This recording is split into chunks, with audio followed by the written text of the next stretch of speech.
You want to have control over your emotional expressions, but can't seem to master it. What if I told you that there is a simple step you can take that can make it much easier, completely free, and takes only a few seconds per day? Emotional intelligence is the ability to manage both your own emotions and to understand the emotions of other people. People with high emotional intelligence can identify their own feeling, how that impacts their own behavior, and how can that impact other people around them. In a recent Huberman Lab podcast episode, he interviewed Dr. Mark Brackett, and they discussed ways to increase somebody's emotional intelligence. Interestingly, Dr. Brackett pointed out that a lot of people actually cannot properly identify or name their emotions, or can't tell the difference between different emotion labels or titles.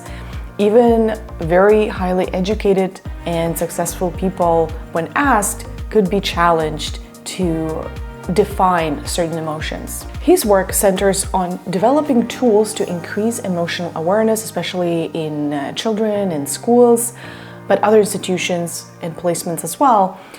And I will tell about some of the really exciting tools available for you in the end of this video. But before we jump into it, let's look into what anxiety, stress, and overwhelm mean. Let's take an imaginary person, David. David is 19 years old and he's studying at the university. He's preparing for a final exam. He's having increasing worry thoughts about what if he fails the test? How will that impact his grades and his careers? That feeling is anxiety. Now, David is 29. He's married and has a 2-year-old daughter. He works a demanding corporate job and also has a side hustle on the weekends to help pay down the debt and buy the house. The family also just got a new puppy that needs to be walked frequently. David feels overwhelmed because there is a lot going on and sometimes he just doesn't know what to do first. Let's look at David now 10 years later. He's 39. He now has 3 children. His oldest is 12. His marriage is going through some rocky times and his wife told him that she's actually considering a divorce. He advanced his career through the corporate ladder and now is holding a position of high responsibility. The company actually, unfortunately, had some losses in the last couple of years, and there is now a lot of pressure to improve the performance results. His family member just got admitted to the hospital with a serious medical condition as well. This is when demands on David's internal resources exceed the capacity, and he feels stressed. Anxiety is about uncertainty about the future, if we're going to define it. It's different than stress. There's different forms of stress, as you know, but the distress, right, is usually when you have too many demands and not enough resources, which is different than when you're overwhelmed, right? Which is my emotion of the year, which is I'm just saturated, I can't even figure out what's going on anymore.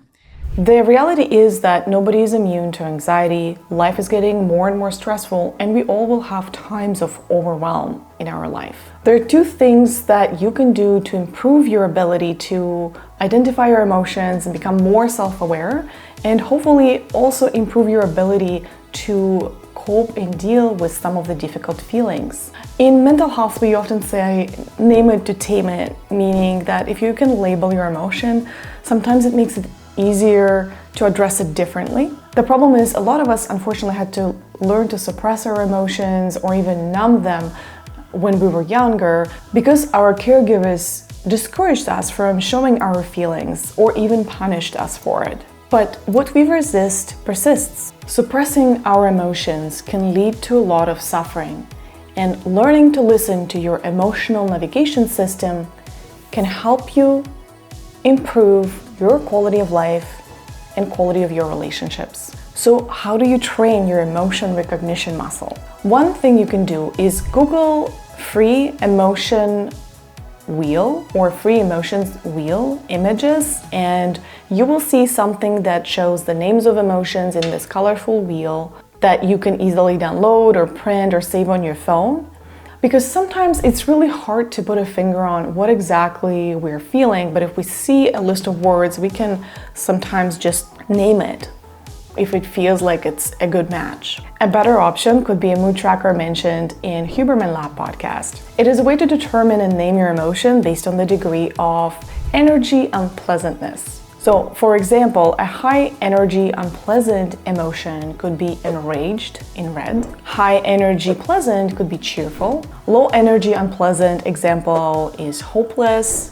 Low energy pleasant could be serene. Dr. Mark Brackett actually developed a free app to help you track your emotions a couple of times a day. It only takes a couple of seconds. And you can learn how to better name them because you will see the definition when you hover over the labels.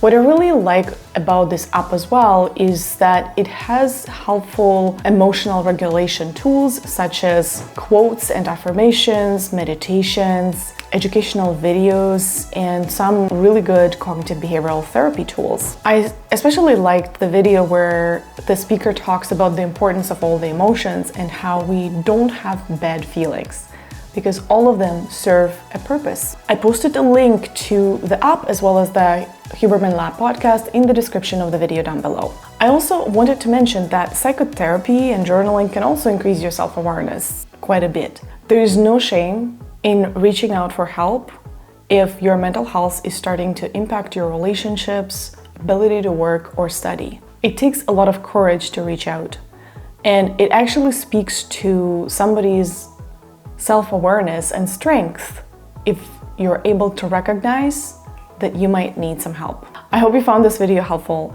Let me know in the comments down below if you know some other helpful tools to develop or improve emotional intelligence. Thank you so much for watching. May you be well and see you in the next video.